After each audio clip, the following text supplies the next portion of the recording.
Hello everyone. It's James again. And today I wanted to talk about a very important topic.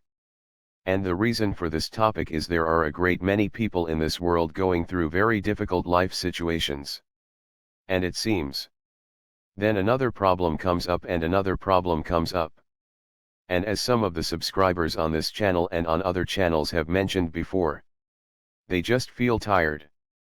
They might have grown up in a home with a narcissist parent or parents, and lived in a terrible household. And those of us that know about these households, you're not only not prepared to get out there and live a life, but your upbringing is sabotaged, so your adult life will be 10 times more difficult. And it is. It is. This person using you. And that person using you. You get free from the narcissist you were married to or you were dating. And you get a new boss at work that is a narcissist as well. So just when you thought you could heal and relax a little bit, another narcissist enters your life. And as we've talked about on this channel, there is a societal component. But there is also a spiritual one. And please believe and know this. No matter what you believe or know to be true, a great many of the societal narcissists, a great many of them, worship Satan, Lucifer, the devil. And one of the many things that a narcissist has in common with Satan and his demons is they enjoy the pain and suffering and misery of people. But not just people.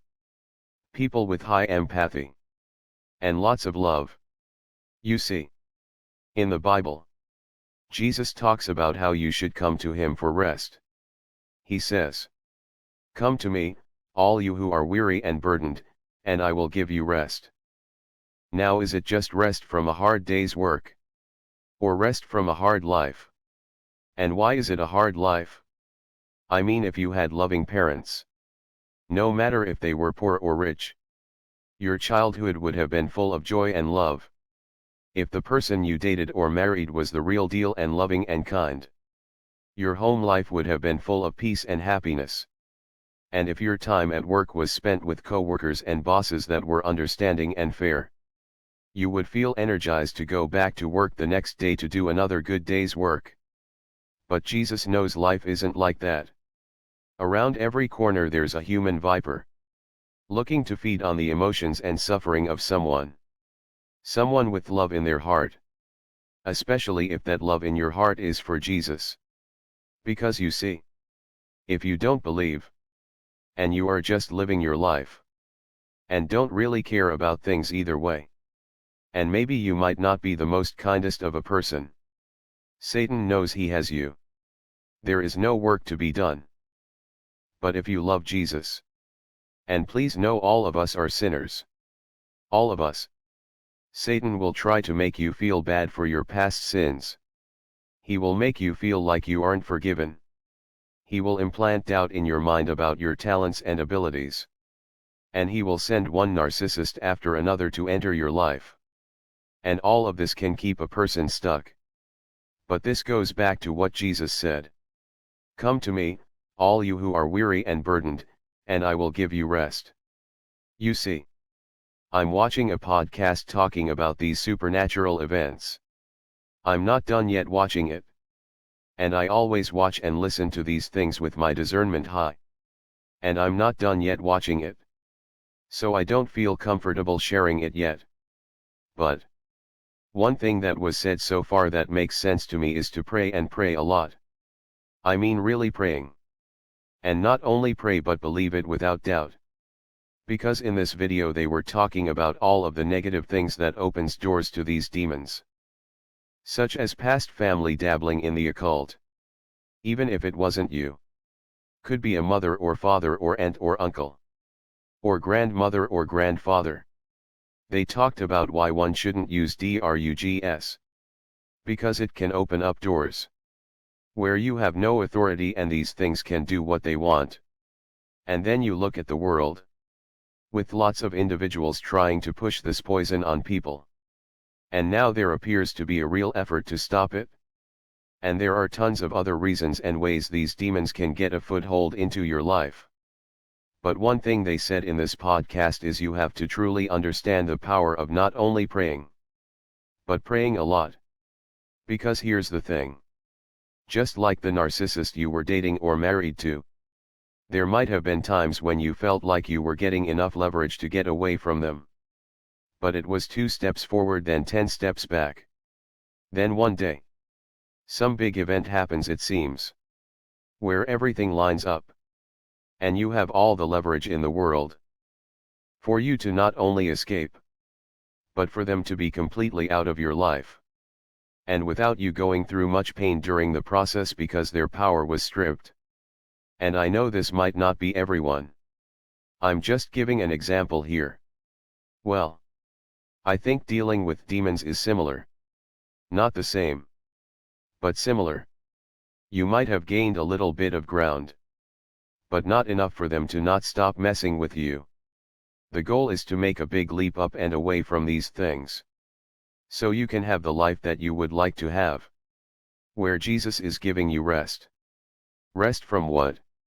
Rest from what? From the hard work of day in and day out of trying to survive narcissists or people that have demons in them sent by Satan himself to enter your life and cause as much chaos as they can.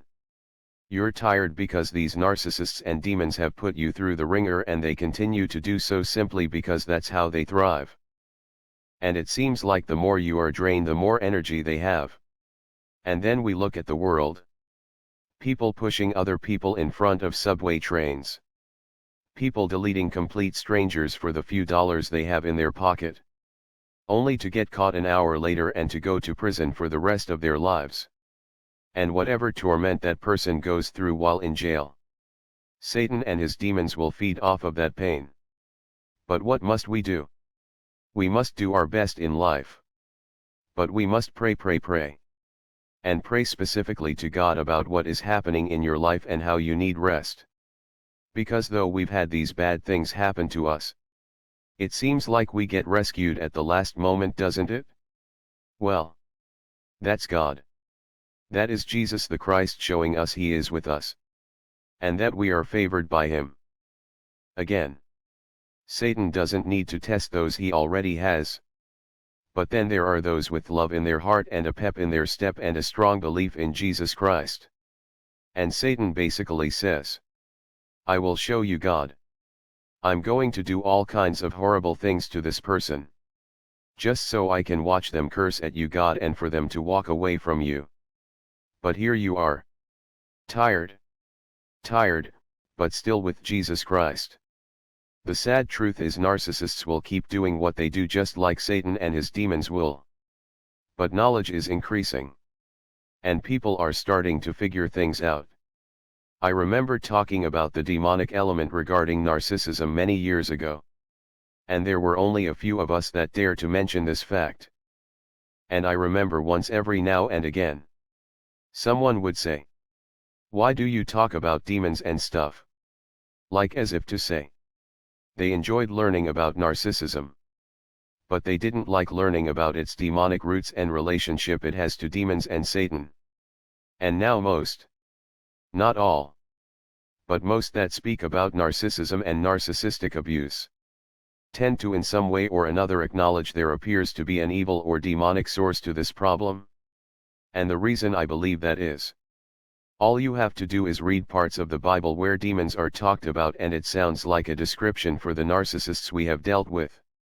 In parts of the Bible where Satan is described, it sounds like your narcissist ex or narcissist parent or boss is described. How can these descriptions be so accurate and just like what we went through, when the Bible is talking about supernatural beings? Could it be these demons and Satan are influencing these narcissists? Well, if these narcissists gave themselves up to evil a long time ago, I would say the chances would be yes. More than likely they are influencing them.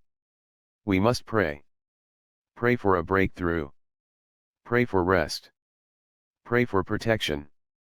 Pray for wisdom. If you need a better job because of how you are being treated at work, pray for a job that suits you and where you will no longer be abused. And don't just pray a few times. Pray. But we must remember, God's time is His own time. But He can work miracles. And they usually show up in the most oddest of ways. And it may not be what you think is a great job.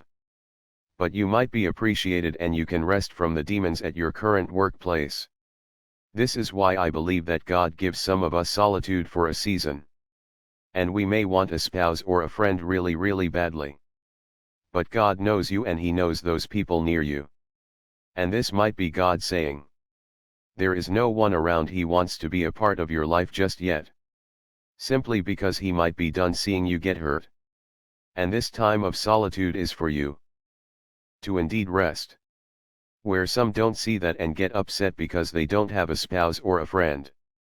And then the demons come in because they see that you are scared of your solitude and the quiet time. And they are emboldened to go after you to be tired. But this is where faith comes into play. Faith that God is hearing our praise and He's acting on them. He's indeed acting upon them. But once you know this fact about narcissists, that they feed on our pain, it becomes a lot easier to not let them feed on our pain. Some situations are harder than others. But if you have a narcissist at your work, this might be God wanting you to go in a completely different direction in your life. A direction that requires faith and lack of fear, knowing that God has you. Demons hate prayer. And they hate it when you keep on trying. The same as a narcissist. But when you try, make sure Jesus is involved in your every step. And let Him do the fighting for you. I want to let each and every one of you know that is having a tough day. A tough night. And a tough life. I'm praying for you. I'm praying Jesus covers you in His warm blanket of love and rest. And He lets you shine in all areas of life that allow you to become prosperous, so you can move from one step to the next, and so the devil can no longer hinder your steps. You have worked your entire life being the tail. And I pray you are no longer the tail but the head, and things will start to go your way. And evil will shrink away from your life. In Jesus' name I pray this. Amen. Well, that's all I have for today. I do hope your day is blessed. And until next time. Bye for now. And be good to yourself.